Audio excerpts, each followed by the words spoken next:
എടാ നിനക്കൊരു പെണ്ണ് റെഡിയായിടാ.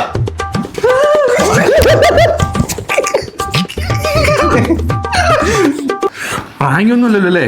അല്ല, സത്യം തന്നെ അല്ലേ? ബ്രോക്കറാ വിളിച്ചത്. എന്റെ മോനെ ഒരു സുന്ദരി കൊച്ചിന് ഭയങ്കരമായിട്ട് ഇഷ്ടപ്പെട്ടു.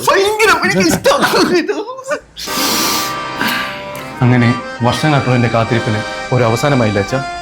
അതെ, ഈ 33 വയസ്സിൽ.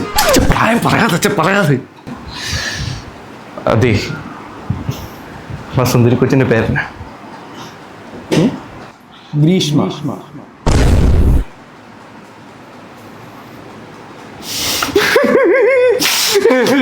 എന്നാ പറ്റിയടാ? എനിക്ക് ചാവണ്ട. നിങ്ങൾ എന്റെ അച്ഛൻ തന്നെയാണോ? നിങ്ങൾ ചെലവിന് തന്നെ ഓർത്തില്ല എന്നെ കൊല്ലാൻ നോക്കുന്നത്. ഞാൻ ഇവിടെ നിൽക്കുന്നില്ല, ഞാൻ വീട്ടിൽ പോവാ. ഞാൻ എവിടെ പോവാ? അയ്യോ എന്റെ വാവ അങ്ങനെയൊന്നും പറയാതെ. വിളിച്ചു പറ, ആ ബന്ധം വേണ്ട.